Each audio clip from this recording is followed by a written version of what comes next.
주님께서 여러분과 함께 마테오가 전한 거룩한 복음입니다. 님 영광 받으소서.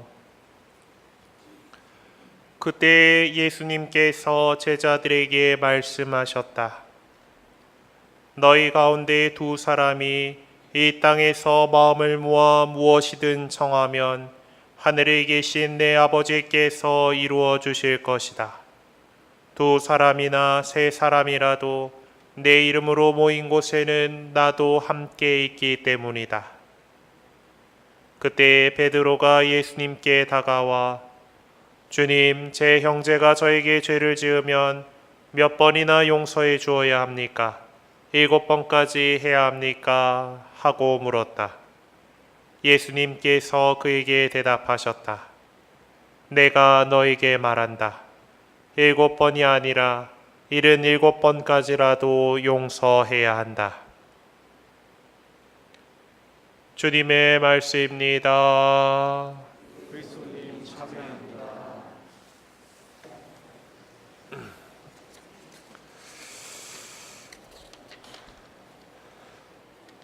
우리나라는 지구상에 얼마 남지 않은 분단 국가입니다. 1950년 6월 25일에 시작된 전쟁은 또 쉬고 있을 뿐 또 공식적으로 끝난 적이 없습니다. 70년 가까이를 이렇게 살다 보니까 무감각해져 버리긴 했지만은 사실은 언제 무너질지 모르는 불안한 평화를 살아가고 있는 상황이죠. 우리가 바라고 또한 하느님께서도 바라시는 참된 평화가 이루어지기 위해서는 우리 그리스도인들의 기도와 노력이 필요합니다. 그래서 우리 교회는 6.25를 앞둔 주일에 민족의 화해와 일치를 위한 기도의 날을 지내고 있죠. 올해는 마침 그 주일이 6월 25일이 되었습니다. 오늘날 남북관계는 참 어려운 상황입니다. 이 재래식 전력으로는 대한민국을 따라올 수 없다고 판단한 북한은 계속해서 핵무장을 해보겠다고 온갖 실험을 하고 있습니다. 또 그걸 무력화시키기 위해서 우리도 계속해서 새로운 무기를 만들고 도입하고 있는 상황이죠. 그러다 보니까 서로 계속 팽팽하게 대결만 하고 있다 보니까 대화로 왕래하고 이런 것들이 끊어져 있는 상황입니다. 그런 상황 속에서 북한의 주민들은 계속해서 고통받고 있는 것이죠. 오늘은 그런 것을 좀 되새겨보고자 서울대교구 민족화해위원회에서 제작한 영상을 좀 시청하려고 합니다. 이 북한 땅에서, 이북에서 우리 가톨릭 교회가 어떻게 사라지게 됐는지, 그리고 겉으로 드러내지는 못하지만은 신앙을 가지고 살아가고 있는 북한의 이제 얼마 남지 않은 신자들에 대한 내용을 영상을 제작을 해서 이제 배포를 하셨더라고요. 한번 좀 잘 주의 깊게 들어보시고 시청해 주셨으면 좋겠습니다.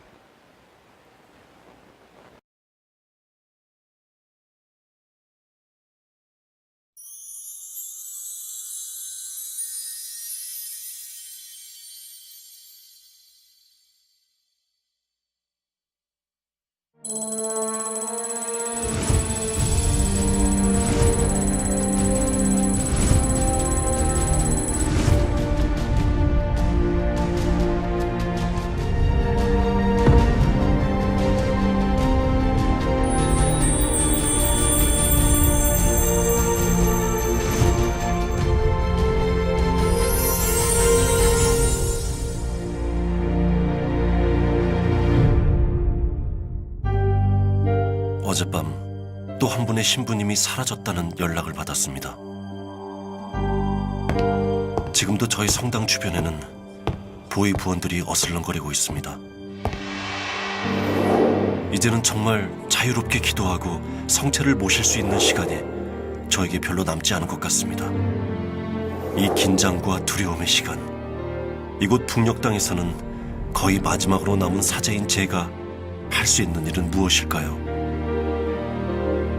문득 이남의 형제들에게 우리가 어떻게 사라져갔는지를 조금이라도 알려야 할 것 같아 펜을 듭니다.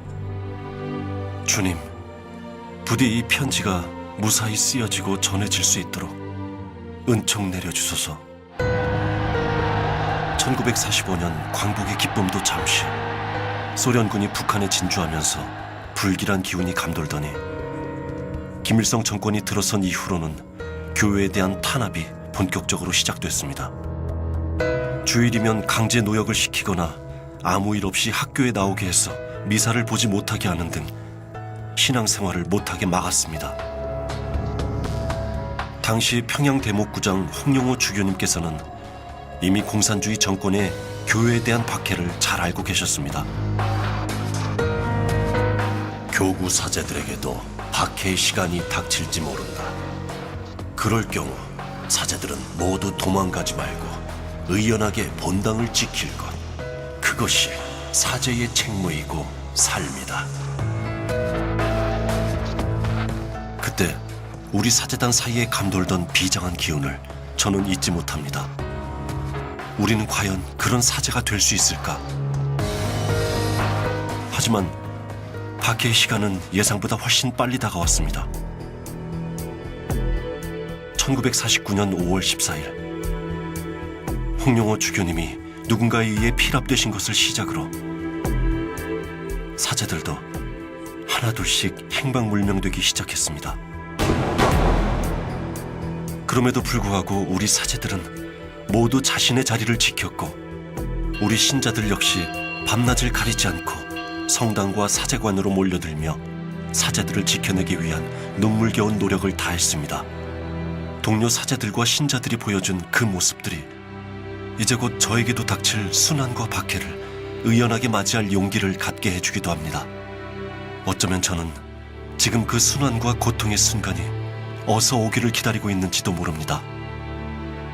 이남의 사제들이여, 이남의 신자들이여, 우리를 꼭 기억해 주시길 부탁드립니다. 오로지 굳건한 믿음 하나로 박해와 탄압을 견뎌내다 죽어간 이곳 북녘 땅의 사제와 신자들을 꼭 기억해 주십시오. 저보다 앞서가신 우리 주교님과 동료 사제들, 그리고 사랑하는 북녘 땅의 신자들을 하느님의 자비와 사랑에 맡깁니다. 아멘. 잘못 말하면 그냥 쥐도새도 모르게 없어도 재판이 있으면 인민 재판한다고 해놓고 인민 재판하는 거 하나도 못 봤어. 아유, 지옥이었어.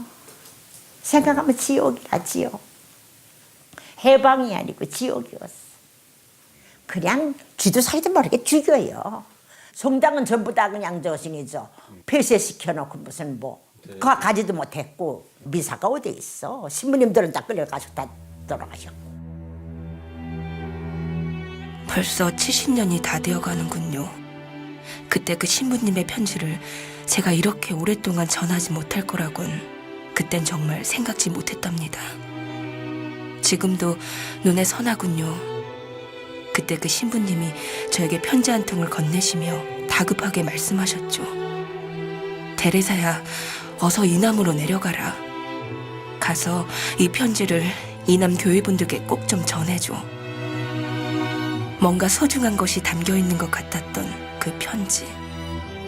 저는 그 편지를 정말 제대로 전하고 싶었습니다. 그러나 38선도 넘지 못하고 저는 북한군에게 붙잡혀 수용소로 끌려가고 말았죠. 저는 하느님을 한때 부정하고 거부하려고 했었죠.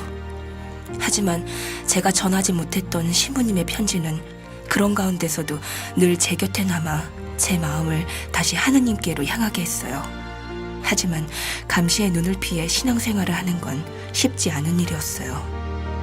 그러던 40여 년 전 어느 날 갑자기 당에서 저를 찾아왔습니다. 이남에서 신부님들 몇 분이 오게 됐다며 미사 보는 법을 사람들에게 가르쳐주라는 것이었습니다. 전 그 자리가 어떻게 마련된 것인지는 알 수 없었지만 이남의 신부님들을 만나고 제가 그렇게나 꿈에 그리던 미사를 드릴 수 있다는 감격에 가슴이 뛰어 몇 날 며칠을 잠을 이룰 수가 없었습니다. 그리고 그 옛날 우리 신부님이 제게 주신 편지를 어떻게 하면 전할 수 있을까 고민하다가 짧은 쪽지를 하나 적었습니다. 전해드릴 편지가 있습니다. 어떻게 전하면 될까요? 하지만 보위부원들의 삼엄한 감시 속에 전 그 쪽지를 끝내 전하지 못하고 입으로 삼킬 수밖에 없었습니다. 그리고 그런 상태에서 얼떨결에 인사드리게 된 이남에서 온 신부님께 저도 모르게 튀어나온 말이, 신부님, 저 대례사입니다. 왜 이제야 오셨습니까? 저는 그때 분명히 보았습니다. 그런 저를 잠시 다시 한번 바라보시던 그 신부님의 눈빛을 말입니다. 그 후로 저는 당의 종교행사 동원해서 영혼이 배제됐지만 후회는 없었습니다.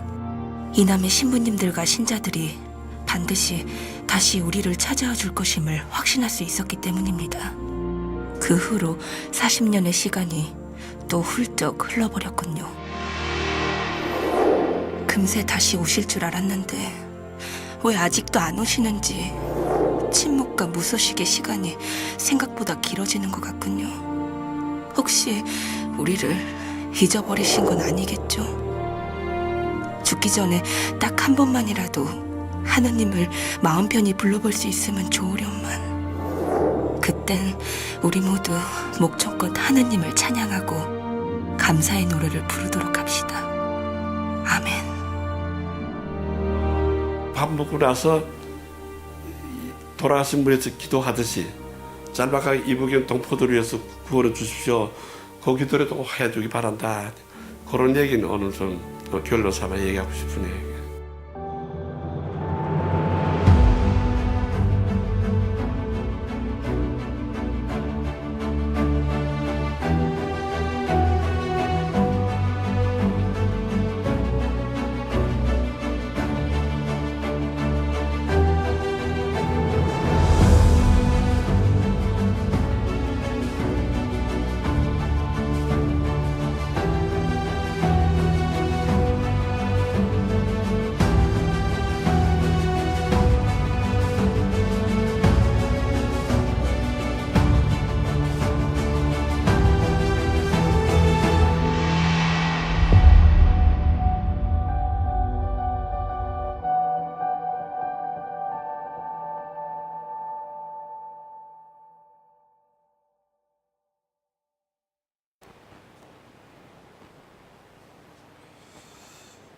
네, 그래요. 잘 보셨습니까?